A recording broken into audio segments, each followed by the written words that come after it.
El Departament de Ciències Mèdiques Bàsiques de la Universitat Rovira i Virgili ha homenatjat a Pedro Cobos, el que va ser el primer director de les dependències de la Facultat de Medicina de la UB a les comarques de Tarragona. Fa 38 anys, un grup de 199 alumnes va començar el primer curs de Medicina en una aula de la Universitat Laboral, a Tarragona.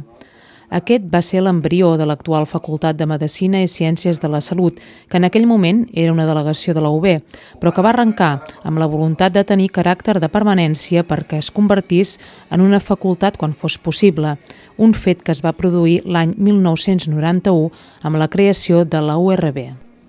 El doctor Cobos va ser una persona molt tenaç, que de fet tenia un caràcter realment molt emprenedor i molt dur, la gent se l'escoltava perquè és una persona, a més, com he pogut veure, que imposa, no? Perquè i sabia convèncer i lluitar, i per això una mica també aquest retall d'estar pendent del que teníem en aquell moment i què podíem arribar a tenir, no?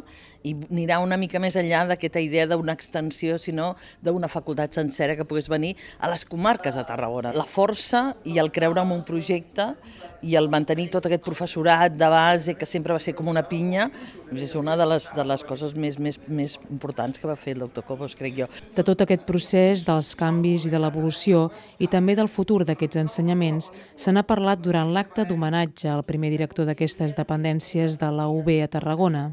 Ell mateix ha recordat els inicis de la seva tasca com a director de l'extensió de la UB.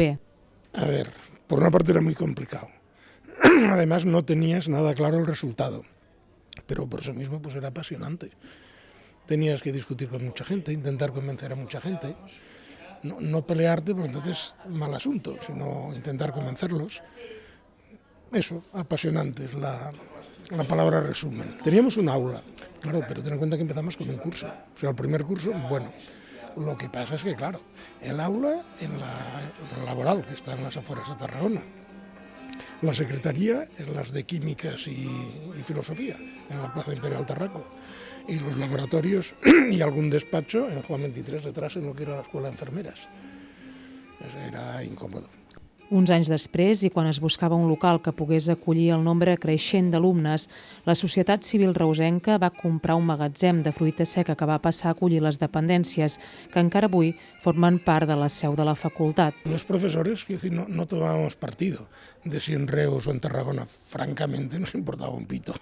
Lo que sí queríamos es que se quedase por aquí, porque es que si no desaparecía la extensión, ¿eh? Si no se encontraba una sede digna, no havia nada que hacer.